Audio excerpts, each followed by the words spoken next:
पतिदेव महादेव के चरणों में प्रणाम करती हूँ। माता पार्वती के चरणों में प्रणाम करती हूँ। मेरा प्रणाम अपने अपने चरणों में स्वीकार करें।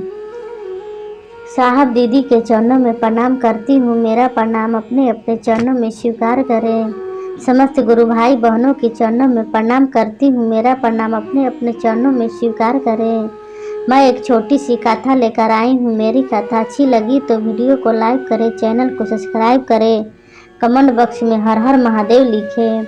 महादेव के नाम लिखने से, बोलने से घर में जो भी संकट विपदा आती है वो टल जाती है। इसीलिए महादेव का नाम लिखना चाहिए, बोलना चाहिए।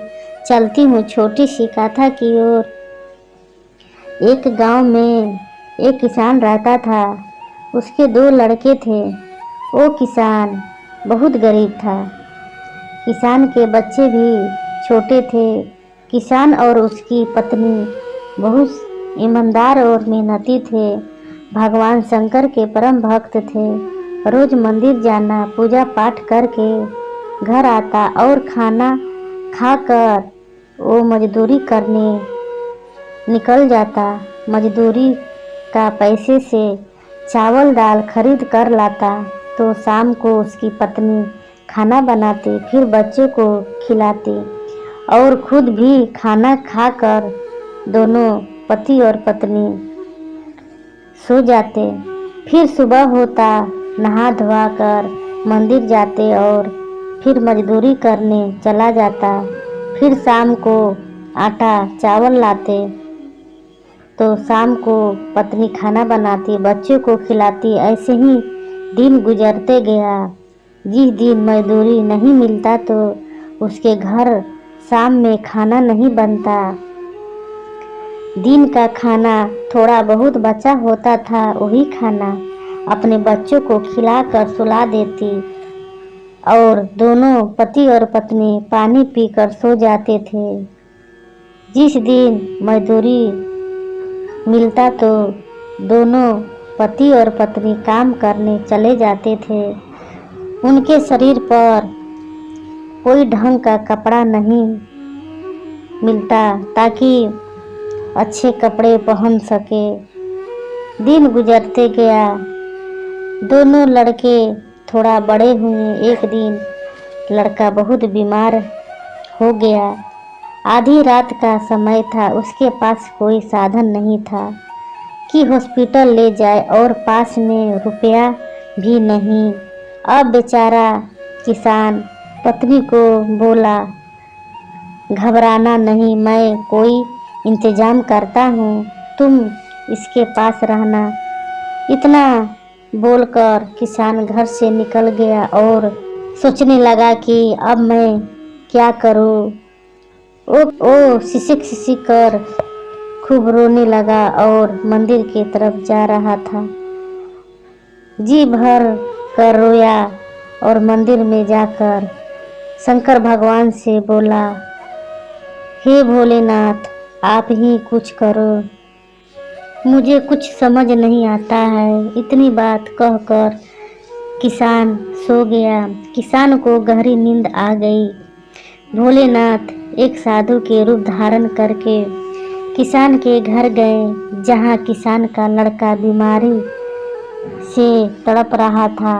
उसकी पत्नी बोली, आप कौन हैं बाबा, आप कहाँ से आए हैं? तभी साधु बाबा बोले, हे बेटी, मुझे तुम्हारा पति ने बताया कि मेरा बेटा बहुत बीमार है, इसके लिए कुछ औषधि लाया हूँ, तुम इसे घोल कर पिला दो, ये ठीक हो जाएगा। पत्नी ने औषधि हाथ में लेकर रसोई में गई। इधर साधु बाबा बच्चे के शरीर पर हाथ फेर कर बोले, कैसा लग रहा है? इतने में बच्चा ठीक हो गया। फिर औषधि पिलाकर पत्नी बोली, बाबा, मेरे पति देव कहाँ रह गए? बाबा बोले कि उसे भोलेनाथ बैठा लिए होंगे। तुम्हारा पति भोलेनाथ का बहुत बड़ा पुजारी है, बहुत विश्वास करता है, उसके परिवार को कुछ नहीं होने देंगे भोलेनाथ। जो भक्त भोलेनाथ के ऊपर विश्वास रखेगा उसका सारा संकट परेशानी भोलेनाथ सब दूर कर देते हैं। इतना कहकर साधु बाबा चले गए। थोड़ी देर बाद किसान की आंखें खुली तो घबरा कर उठा और दौड़ते हुए घर गया और बच्चे को उठाकर गोद में लिया और बोला, ठीक है। पत्नी बोली, आपने जो बाबा को भेजे थे उन्होंने कुछ औषधि दिए हैं, एक बार पिलाई ठीक हो गया। किसान बोला, मैंने किसी साधु बाबा को नहीं भेजा था, मैं तो घर से निकलकर मंदिर गया था। मुझे कुछ समझ में नहीं आ रहा था। जाकर भोलेनाथ को बोला कि हे शंकर भगवान, आप ही कुछ करो। उसके बाद अचानक नींद आ गई। इतना सब कुछ देखने और सुनने के बाद दोनों को समझ आ गया कि ये भोलेनाथ खुद आए थे।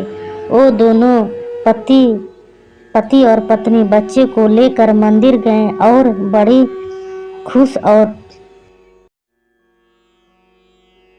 से साथ पूजा पाठ किए और बोली, हे भोलेनाथ, आप अपने भक्तों को किसी भी परेशानी में साथ देते हैं। आपका भक्त कभी दुखी नहीं रहता है।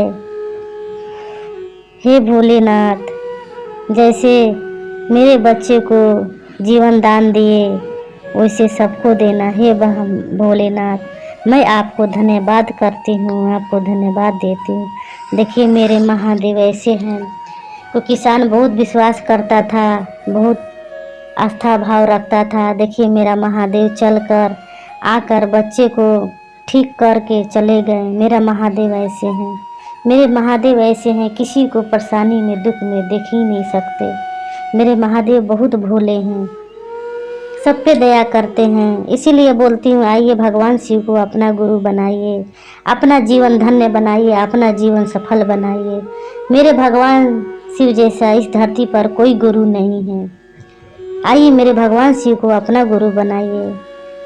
मैं अपनी कथा यहीं से समाप्त करती हूँ। फिर मिलूंगी अगले वीडियो में। नमः शिवाय, नमः शिवाय, नमः शिवाय।